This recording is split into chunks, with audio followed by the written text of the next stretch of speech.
Kalau menurut saya yang salah itu adalah orang yang nulis berita ini. Kenapa? Ini yang sampai sekarang saya benci banget kalau saya punya berita-berita pribadi diumbar-umbar. Penulis beritanya yang salah, Kang Soleh. Sudah pasti anaknya juga tidak salah karena mungkin dia menikah atas dasar cinta, iya kan? Ada nilai-nilai yang kemudian bertabrakan di situ. Ya terus kenapa dunia tidak tiba-tiba kiamat hanya gara-gara kejadian ini? Tapi si kampret ini nulis berita seakan-akan ini penting, semua orang harus tahu. Nah itu kalian tuh. Sama kayak kejadian ke saya tuh. Hai para noise. Jangan lupa untuk subscribe Channel YouTube Noise sekarang juga. Dan kalau mau dengerin versi lengkapnya, Dengerin hanya di aplikasi Noise.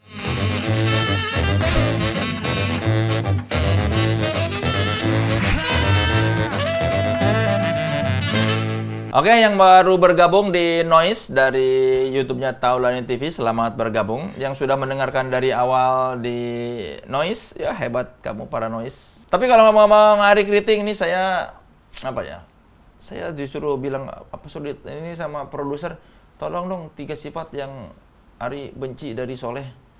Aduh, emang ada Luri? 3 sifat yang saya benci dari seorang Soleh Solihun. Nggak ada kan?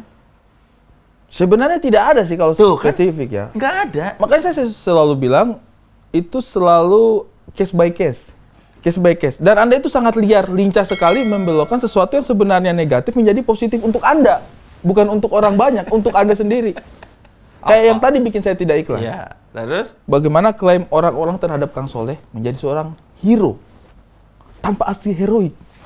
Hero tanpa aksi heroik. Soleh Solihun. Terus Anda tiba-tiba membelokkan, ya saya kan mau gimana lagi, saya hanya ikhlas. Lah, itu kan bukan wujud keikhlasan ya? Ikhlas, Lari. Enggak. Lu yang nggak ikhlas dari tadi. Enggak. Gue pada dasar orang baik. Oportunis. Kata, apa? Oportunis apa? Menjadi seorang komentator, Ya, itu apakah sebuah opportunity? betul. Tapi apakah Anda melakukan itu secara profesional? Profesional dong. Lah. Mengomentari pertandingan. Bukan mengomentari pertandingan, Kang Soleh. Mendiskreditkan pertandingan. Komentar kan. Bukan memuji pertandingan dimintanya. Bukan menyemangati penonton. Mengomentari pertandingan. Sungguh apa ya, itu memang harus diluruskan. Ini nih, satu juga yang saya jengkel dari Apa? Kang Soleh ini. Selalu menemukan apa ya? Lincah lidahnya ini.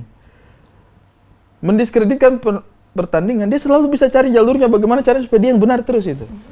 Tapi kan gue benar. Benar. Nah kan udah itu aja.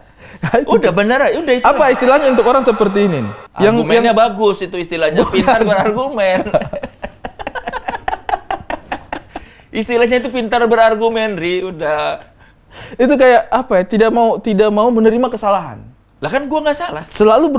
Selalu mencari celah-celah bagaimana caranya agar kelakuannya dia bisa termaafkan lewat istilah-istilah tadi ini. Tapi kan pada akhirnya lawan bicara gue, lawan argumen gue merasa, oh iya benar juga sih Soleh. Ya benar. Ya kan? Udah, yang penting itu. Kalau semua hal benar harus kita lakukan, kacau lah dunia ini. Ada hal-hal yang memang harus kita keep aja. Ya kalau gue mah selama itu benar, kerjakan. Enggak dong, pasti ada apa ya namanya orang itu empati.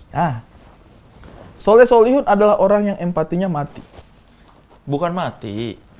Bagaimana tidak mati? Ada ini orang lagi berjuang, bertanding setengah mati, keringat, meluangkan waktunya, berusaha memberikan yang terbaik, dibilang jelek segitunya aja. Apa itu kalau bukan tidak punya empati sama orang? Ya kan? Benar. Kan sadar mainnya jelek. Yang Anda lakukan benar.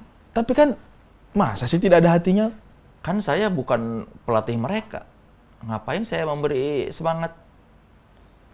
Ya, coba teman-teman yang dengar ini ya, yang dengar ini di Noise, coba deh. Coba gunakan nurani kalian. Ngapain sih saya kasih semangat? Masa orang setoksik ini mau kita kasih panggung sih? Iya dong. Kontribusi Anda yang positif itu apa? Menyemarakan suasana, Ri. Lah, kok itu saya tidak mengerti definisi Anda menyemarakan suasana dengan... Jadi semarakan. Bukan jadi semangat. Bos, kita dari sudut pandang penonton, ketika Anda komentar, depresi. Depresi orang nontonnya kayak, iya sih aku tidak mau nonton ini lagi gitu loh. Nih, ini mungkin menjadi pelajaran buat teman-teman di luar sana. Hati-hatilah memilih komentator ya. Kalau acara Anda pengen semarak, happy ending. Happy ending, nah Anda itu sad ending itu. Enggak. Dark Anda. Tetap happy lah. Buat yang sepakat sama gue happy. Ini gue mau puji lu ya. Puji. Nggak jadi deh. Nggak usah. Nggak usah lah. Kenapa? Pujilah sedikit. Nggak mau. Supaya saya tahu apa kelebihan saya apa. Kelebihan lu punya ilmu hitam, Ri. Solihun. Saya punya grup manajemen, semua orang mensupport saya kecuali dia. Solihun adalah orang yang membuka kemungkinan bahwa tapi kan ada kemungkinan memang kamu menggunakan ilmu hitam. Enggak. Kenapa sih Kang Soleh merasa saya punya ilmu hitam? Berprasangka baik gua sama lu, Ri. Loh, berprasangka buruk lah itu. Itu namanya suuzon. Tapi Ari Kriting ini pintar bercerita dia. Kalau stand up itu sesuatu yang tidak bisa saya lakukan ya. Pintar bercerita yang sebenarnya kalau dilihat ceritanya biasa aja, tapi sama lu bisa jadi menarik. Tuhan, bukankah tadi Anda sudah ingin memuji? Ya itu memuji. Tapi menyelipkan kata cerita saya biasa aja. Iya, tapi maksud gua begini. Gua kalau menceritakan hal yang lu ceritakan nggak akan bisa. Karena menurut gua cerita sehari-hari biasa tidak menarik. Tapi sama lu jadi terdengar menarik. Itu kehebatannya, Ri. Kalau lu cerita yang menarik mah biasa, misalnya gua kemarin terjun dari pesawat terus ternyata nyangkut di pohon tapi gua selamat, itu menarik. Kalau lu mah cerita sehari-hari bisa ceritanya biasa aja, tapi kok kayak jadi lucu dan menarik ya. Itu kehebatan lu, Ri. Baru kali ini saya dipuji tapi saya tidak mengerti. Saya mau senang atau mau kesel? Ya senang lah. Senang karena dipuji pintar cerita. Tapi kan saya harus kesel juga karena Kang Soleh bilang saya punya cerita tidak menarik. Iya, maksud gua seringkali yang lu ceritakan itu kalau gua ceritakan kayaknya halnya biasa aja, topik-topik biasa, tapi kok jadi terdengar menarik ketika lu bercerita. Bos, pilih salah satu, mau puji atau mau hina? Itu puji. Masa orang puji bilang ceritanya kita tidak menarik, capeknya saya tulis cerita? Nah, justru lu hebatnya bisa mengubah sesuatu yang biasa terdengar luar biasa. Berarti Itu materi saya biasa aja. Cerita Bukan saya tidak menarik. Cerita lu kadang biasa tapi jadi terdengar luar biasa. Tuhan, ya Allah. Ya Allah, bebaskan aku dari manusia ini. Oke, sekarang saya sama Ari Kriting bakal menanggapi beberapa berita dan ini beritanya ada kaitannya dengan hal-hal yang relate sama Ari. Bisa dari kebiasaan, hobi, atau kepribadian. Di sini kita akan cari tahu apakah saya dan Ari Kriting sepaham atau tidak. Silakan Ri, dibaca Ri. Berita yang pertama, Ri. Ogah beri restu, ibu ini nekat pukuli pengantin pria dengan sendal. Mendadak ibu pengantin pria muncul dan memaksa naik ke atas panggung. Tidak hanya itu, sang ibu langsung melepas sandalnya, ia pun memukuli pengantin pria dengan sandal di depan tamu-tamu lain lantaran tidak merestui pernikahan si anak. Penyebabnya, ibu tersebut tidak terima jika sang anak menikah dengan wanita dari kasta lain. Siapa yang salah, Ri, menurut lo, Ri? Kalau menurut saya yang salah itu adalah orang yang nulis berita ini. Kenapa? Karena ini sesuatu yang sebenarnya tidak perlu diberitakan. Menurut saya berita itu harus berkaitan dengan kepentingan umum. Ini yang sampai sekarang saya benci banget kalau saya punya berita-berita pribadi diumbar-umbar. Penulis beritanya yang salah, Kang Soleh. Sudah pasti penulis beritanya yang salah. Informasi seperti apa yang dia tulis ini? Woi bos, anaknya juga tidak salah. Karena mungkin dia menikah atas dasar cinta, iya kan? Ada nilai-nilai yang kemudian bertabrakan di situ. Ya terus kenapa dunia tidak tiba-tiba kiamat hanya gara-gara kejadian ini? Tapi si kampret ini nulis berita seakan-akan ini penting, semua orang harus tahu. Nah itu, kalian tuh. Sama kayak kejadian ke saya tuh. Tidak ada yang salah. Saya menikah karena cinta. Tidak direstui, ya tidak apa-apa, itu pilihannya beliau juga. Ekspresinya marah-marah, ya tidak apa-apa, itu pilihan beliau. Yang salah itu yang nulis-nulis beritanya. Buat apa, bos? Tidak ada urusannya dengan kepentingan bangsa kita. Yang salah pengantin pria nyari. Lah kenapa? Udah tahu ibunya nggak merestui, dia malah bilang-bilang kawinnya kapan. Jadi kan bisa Coba kalau dia nggak bilang-bilang, ibunya Kayak kan, saya. oh kamu udah nikah? Kayak saya. Iya kan? Lu nggak bilang-bilang kan?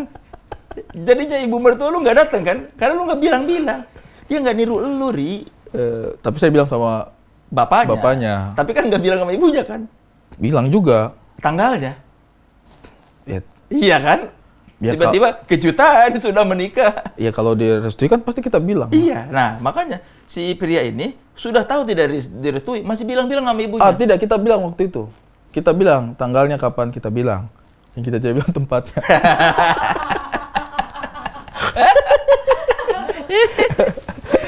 Bilang kok, orang sampai hari terakhir itu kita Iya, masih tapi bilang. kan tetap mau mukulin sendal juga. Kemana aku mau mukulin si Iya, Ari? iya, iya. Harusnya hari ini aku mau mukulin sendal. Iya. Tapi di mana?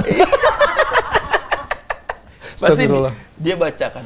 Wah, seperti di India ada yang memukul sendal di pelaminan. Aku juga mau melakukan itu. Terus pas dia mau berangkat, tapi kemana? Aku tahu ini hari ini jam segini. Tapi di mana? Ah, Kang, kita kan mau komentarin berita ya, kok jadi komentarin kehidupan saya ya? Oke, ini sekarang kita ada beberapa komentar dan pertanyaan dari para noise tentang gue nih, Ri, yang ada di media sosial. Silakan Ari baca dan apakah lu setuju dengan yang diomongin para noise atau tidak? Komen YouTube semua salah soleh episode Edi Brokoli dari The DG, The Dutch. Kakak dedek juga, dedik doang kali. Perhatikan wajah Mang Soleh. Begitu serius dan mencoba memahami alam pikiran makhluk-makhluk di sekitarnya. Dia itu introvert akut yang berontak dan berusaha gaul. Dia punya dunianya sendiri. Kalau punya dunianya sendiri, saya tidak terlalu setuju ya. Kang Soleh itu cukup